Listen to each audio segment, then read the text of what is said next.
We're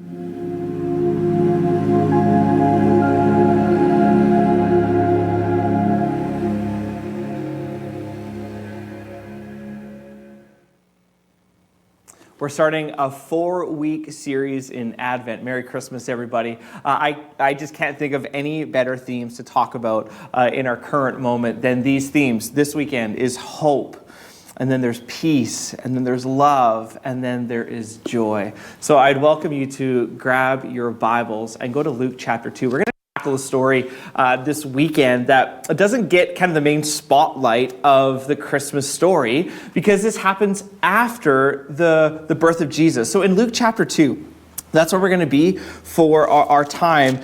In Luke chapter 2, verse 21, it says this: "On the 8th day, when it was time to circumcise the child, he was named Jesus, the name the angel had given him before he was conceived." So 8 days after the birth of Jesus, as a good Jewish boy, he gets circumcised. This was an outward mark of an allegiance to the God of Israel. And then what ends up happening is the story of Simeon starts in verse 22. It says, "When the time came for the purification rites required by the law of Moses, Joseph and Mary took him to Jerusalem." What we have here is a thoroughly Jewish story. You have observant Jewish parents, Mary and Joseph, from the Galilee going to Jerusalem, which was where the temple was. This was where they would go. This was the religious center of the day. Jewish parents going to the Jewish temple in Jerusalem. Jesus was circumcised on the 8th day, and then it says they took him to Jerusalem to present him to the Lord. This is from Exodus, actually, and the instructions were you are to dedicate, kind of like in our tradition, child dedications that we have. This is what they were doing with Jesus. Then, concerning Mary and Joseph, it says in verse 24, "And to offer sacrifice in keeping with what is said in the law of the Lord, a pair of doves or 2 young pigeons." And so for us, this is like, what is going on? The Old Testament gave instructions for the people of God on how to be in relationship with God. How does an imperfect people be in relationship with the perfect God? So what's going on here is actually, you can just read about it in the Old Testament moral code book of Leviticus.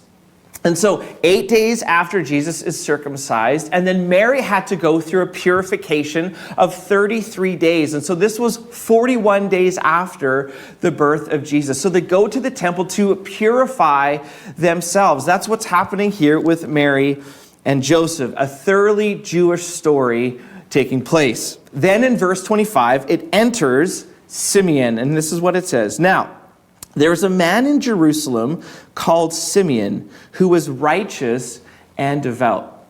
Simeon, this is all we know about Simeon. He doesn't appear anywhere else in the entirety of the Bible, but here he takes center stage in this commissioning dedication moment of Jesus. The text says that he is righteous and he is devout. What that means is that he followed God with all of his heart. This is the most positive view or glimpse into religion, that he was well thought of, that he was devout, that he was sensitive to the things of God. So he's righteous, he's devout, and then it says he was waiting for the consolation of Israel, and the Holy Spirit was on him. It's interesting, all throughout Luke's gospel, he's always pointing out and working with the activity of the Spirit. So he's righteous, devout, and the Spirit is on him.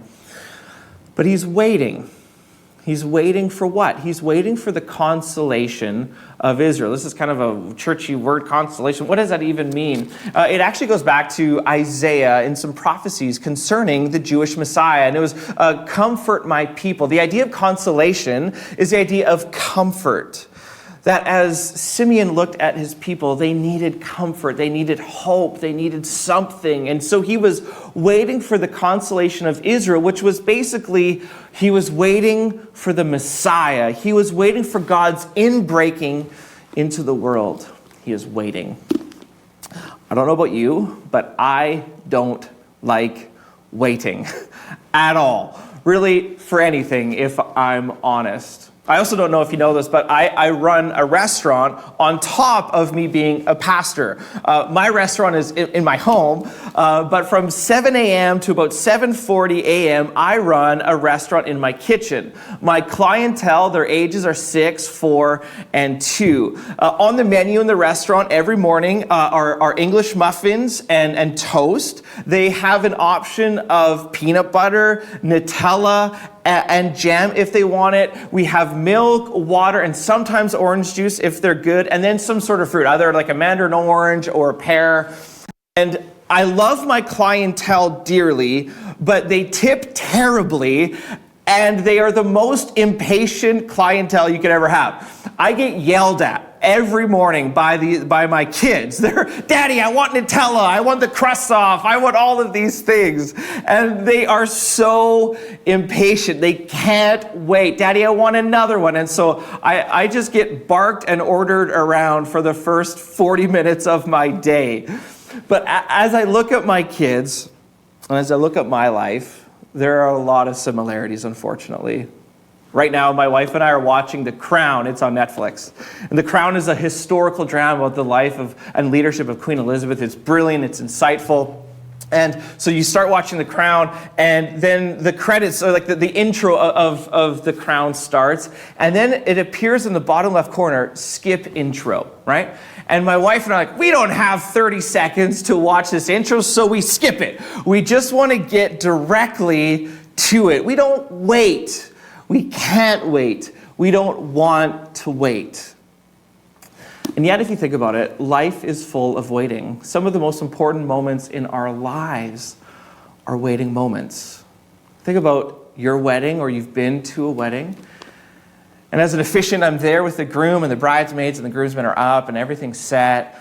And as an officiant, I say, would everybody please rise? And everybody waits for those doors to open at the back of the sanctuary because there's this anticipation.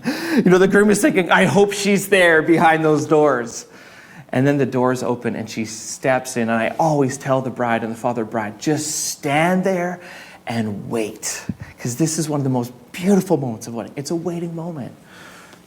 Maybe for you grandparents, the first time you became a grandparent, she's in labor. You get a text, we're going to the hospital. And then you either go to the hospital and wait in the waiting room, or you stand by your phone and just make sure you don't miss the call or the text, because this is a beautiful waiting moment.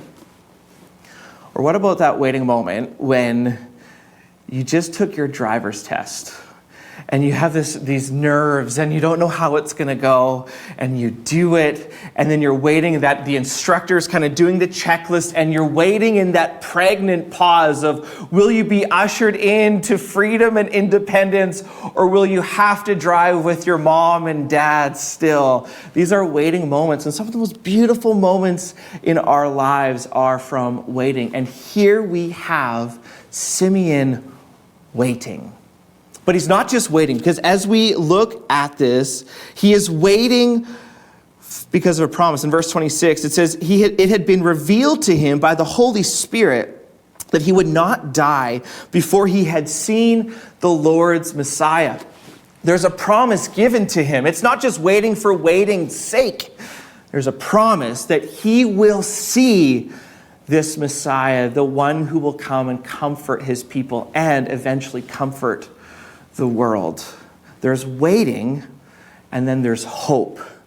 And his hope is attached to a promise. And every single person, every human has this. We have waiting, and we also have hope. We have to have hope. This is what it means to be human. We all hope for a preferred future of something or someone that will bring us the comfort that we want. And so every human operates with hope. But when hope is removed and all you have is waiting, you get despair. You get despair. Because how do you wait with no sense that this could be over, or my hope and my longing and my desire could actually be fulfilled? You see, waiting grows into despair without hope. But Simeon here, he is waiting with hope. Why? Because it is attached to a promise. He's waiting. See, we're in this season of Advent. Advent literally means waiting, or the arrival. It's from the Latin word adventus. And so from the 6th century AD, Christians have been celebrating Advent. And Advent kind of works in two ways. Advent works by looking back, reflecting, and also looking ahead. So the church has summarized the Christian story in 3 statements in different liturgies. It's Christ has died, Christ is risen, and Christ is coming again. He has, he is, and he will come again. Advent is us reflecting on the first 2, that Christ has died and Christ is risen. And we look forward to, we wait that Christ is coming again. That our waiting right now is attached to a promise which gives us hope. Without a promise, without hope, we just grow into despair when we wait. And so the question, the most important question, maybe a very important question, is what are you hoping for right now? What are you hoping for? What are you waiting for? What is your waiting attached to? I know most of the world and most of the conversations right now are attached to COVID-19. When is it going to be over? When is 2020 going to be over? We groan and we wait, and our hope is attached to a vaccine, attached to a treatment. When are we going to get rid of this? Is it going to be the military? And who is going to get it first? And when is this going to happen? A lot of our hope right now is attached to this circumstance.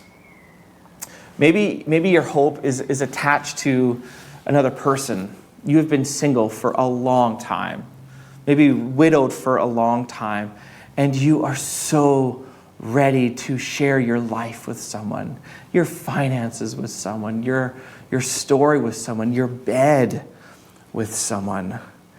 And you just hope in 2021, maybe this will be the time. Maybe your hope is connected to the return of a wandering child, and it breaks your heart that they're not there when you want them to be. And maybe in 2021, maybe that will be the day. We all hope. This is what it means to be human. So here we have Simeon. He is waiting for the consolation, the comfort of his people, but he is waiting with a promise.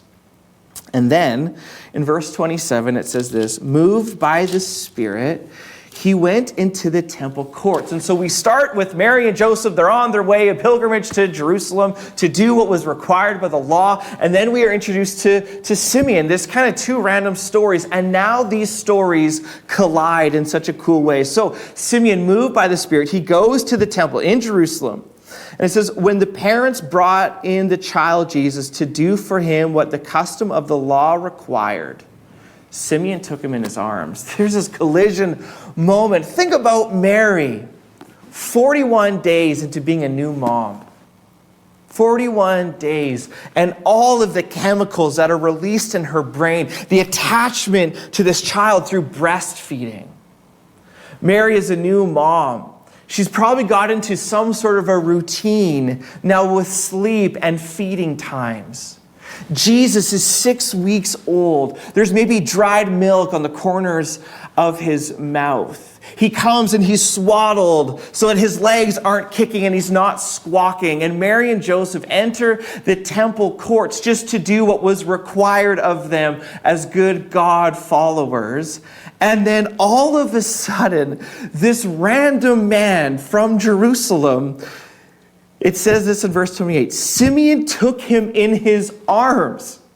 Mary, in the temple, all of a sudden, this random man comes and takes Jesus from Mary. Imagine the worry in Mary's eyes and in her heart as Simeon does this. What a moment, what a fierce moment for her and for Simeon, and also the redemption of the world. And in here, Simeon has been waiting. He's been waiting in hope, and now it has been fulfilled. And I love in verse 28, Simeon took him in his arms and praised God.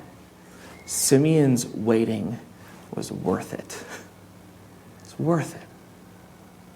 Because in this moment, as Simeon is looking down at baby Jesus, 6-week-old Jesus, making little infant sounds, eyes scanning this new place that he has never seen before. The old eyes of Simeon look into the infant eyes of Jesus, and all of the hope that has been directed is now fulfilled. Simeon's waiting has been worth it. And in this way, Simeon is confronting and challenging the places that you and I have put our hope, that have put our longing and our desires. Simeon's fulfillment is holding Jesus. His hope is fulfilled in Jesus. Is that the same for you right now?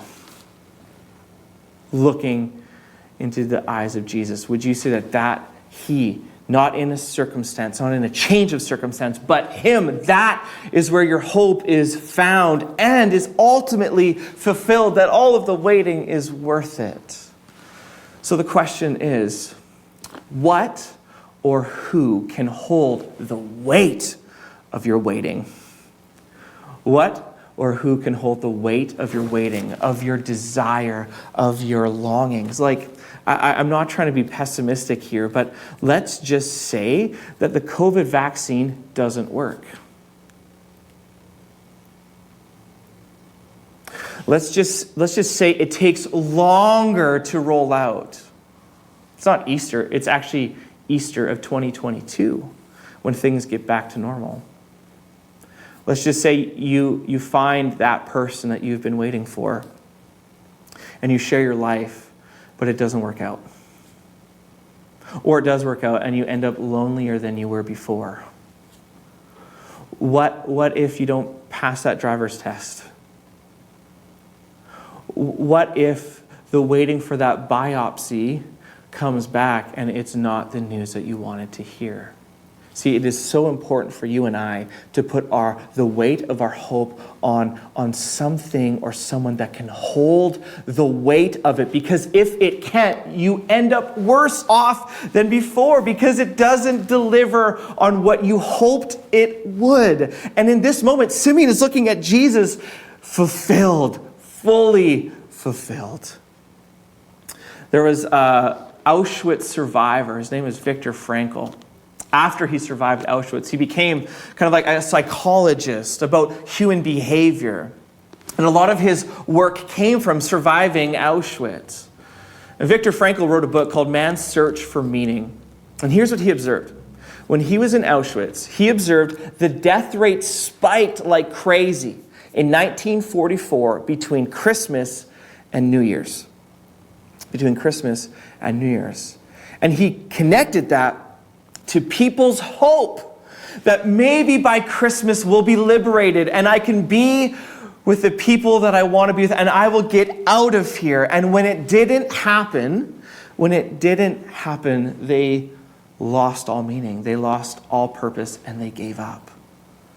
Their hope, the place that they hoped, it couldn't hold the weight. It broke down because it was just in a change of circumstance. But Frankl said the people that lived, the people that were able to survive, were the people that had a higher purpose, a higher meaning to their lives, something that could hold their hope.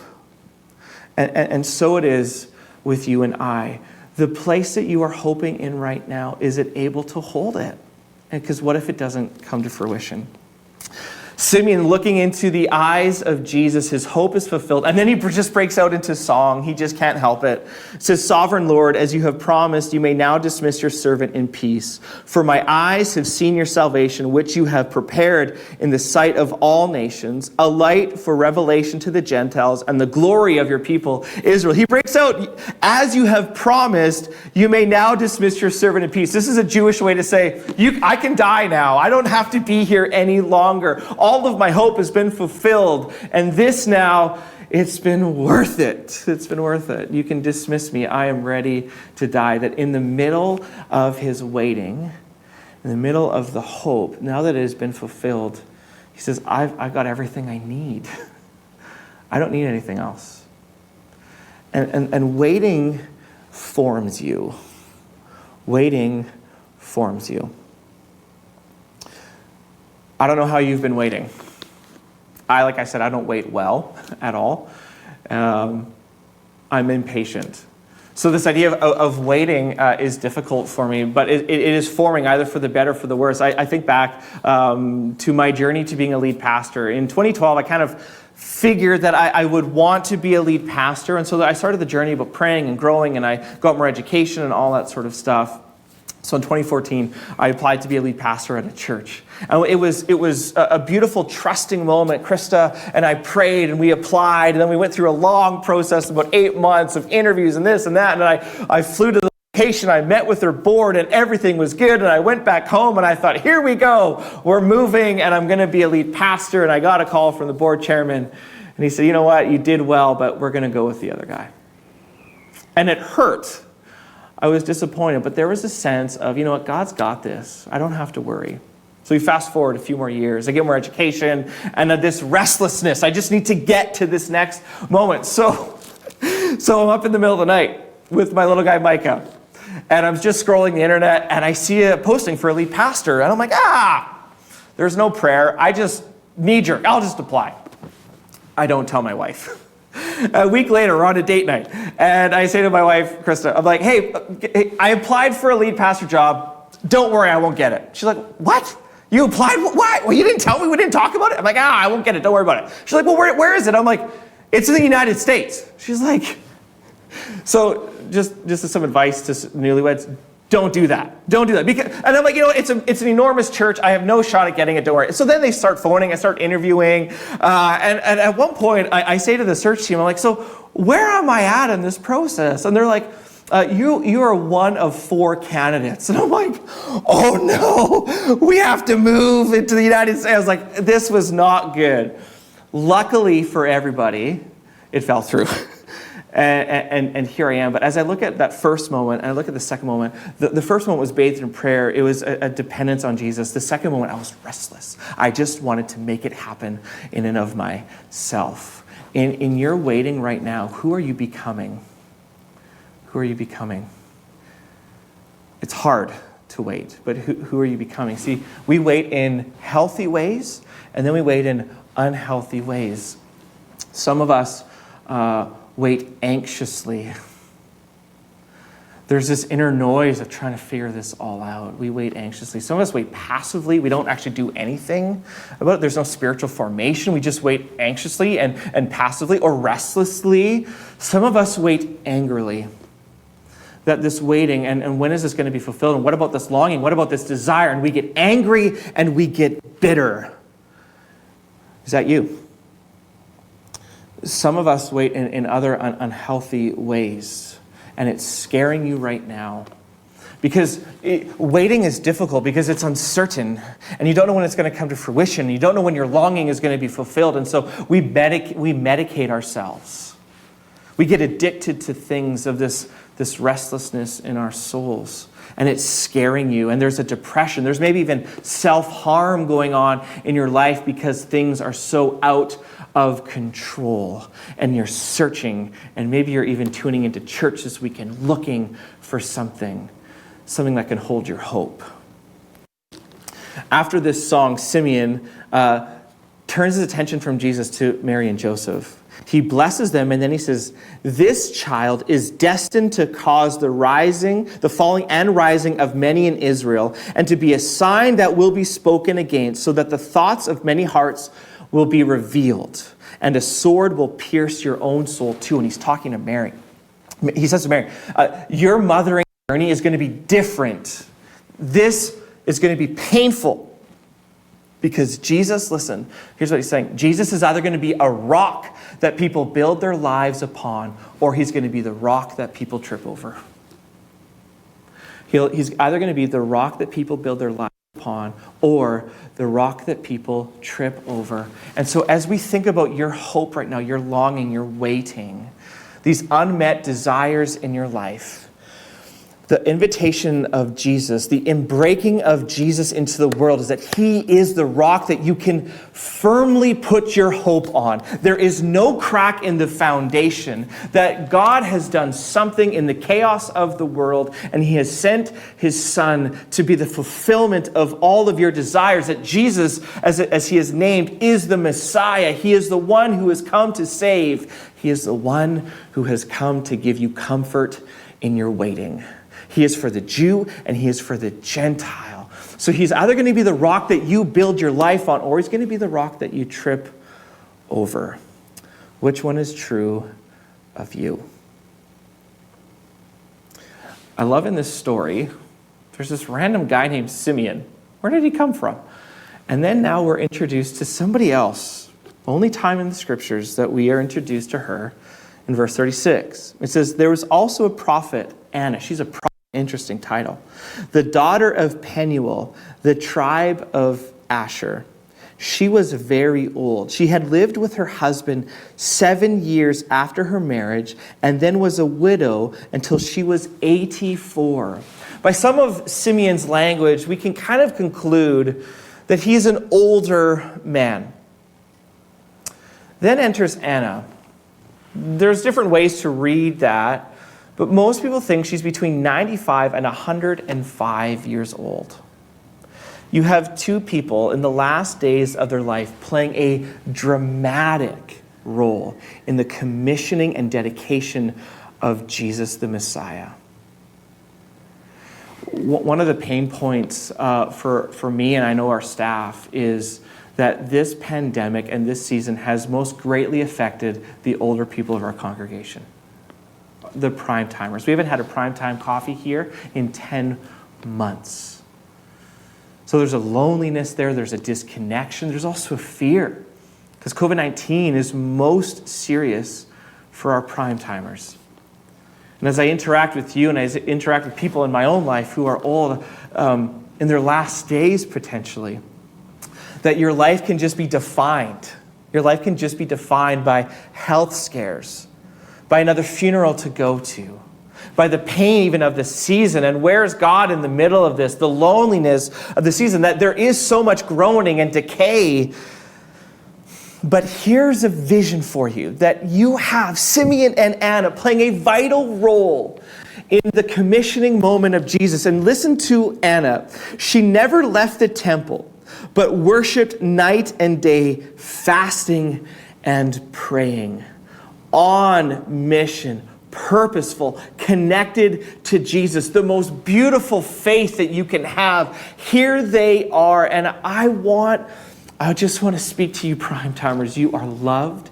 You are cherished. A lot of what we're doing here as a church is with you in mind, and we cannot wait to see you again. But in the meantime, may you find connection and closeness with Jesus, waiting, praying, in hope and a promise that he will come again and the future is certain. I love it. And then, coming up to them at that very moment in verse 38, she gave thanks to God and spoke about the child to all who were looking forward to the redemption of Jerusalem. There's this beautiful moment. Simeon is talking to Mary, and he's talking to her about your soul will be pierced. And at that very moment, Anna comes up. She sees what's happening. And because of her intuition and discernment, she sees it and she praises God. And then listen to what she does. And spoke about the child to all who were looking forward to the redemption of Jerusalem. She has a message to proclaim. She is a carrier of hope to all who are searching, all who are longing. For you and I, who are waiting in hope, attached to a promise that he will come again and that all of this will be fixed and everything sad will come untrue. For those of us who have that hope, we need to be carriers and distributors and proclaimers of that hope now more than ever. More than ever, you and I need to be on mission. That if this is true of you, that Jesus is the object of your hope and your love, Now is a season where we need to be on mission more than ever. Even right now, to be a digital missionary by sharing what we do at KC with your friends online. You do not know who's going to pick it up. You do not know who's watching, and you don't know who's searching. I just know mental health levels right now are scary as we go through this. People are searching, and if you and I don't seize this opportunity, I think we will miss it. That you and I, like Anna, need to be telling people that there is comfort, that there is one who can hold the weight of your waiting and your longing. Is that you? Christmas Eve this year, will you be on mission, proclaiming and inviting people to come and hear about the inbreaking of God into human history? That Jesus, the Messiah, is Lord and King over all things, that although it seems dark and scary, that there is hope even in this time. May you and I live that, because when we do, when our hope is in, we wait with humility, that the future is uncertain, that I'm not God, but I know who is, and I know him. We wait with patience. He will come. His word is trustworthy, and he will meet us even in our groaning.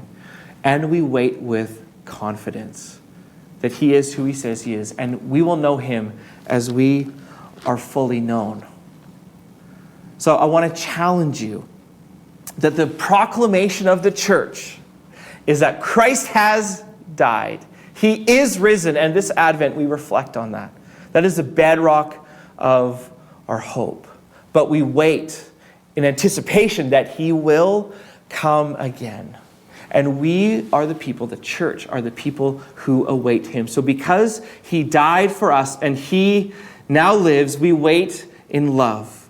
Because he ascended, we wait in faith. And because he is coming again, we wait in hope. And we need to be that voice and that presence with people. Christmas, this season, is about a promise fulfilled. And we wait for another one. Let me pray. Lord, I first want to think about the people who are tuning in online, who don't know you, who maybe have somebody in their life who does, and we're given the invitation, maybe just online right now or tuning in.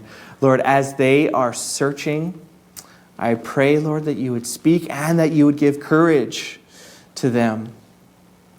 For those who are struggling in this waiting and this groaning, I pray, Lord, that you would be the God of all hope, that we would adjust perhaps where we are putting our hope. It's not in a seasonal circumstance change, but rather in you, the rock of ages. Lord, for us in our church, I pray that we'd be a community that is built upon the rock of Jesus and are proclaimers of a hope in this time. We need to be on mission now, Lord, more than ever. So give us that courage this Christmas season to be carriers of hope. In the strong and powerful name of Jesus, I pray. Amen. Hey, thanks for tuning in online. We have prayer teams that would love to connect with you, love to meet you wherever you're at. Thanks for trusting us. We'll see you next week.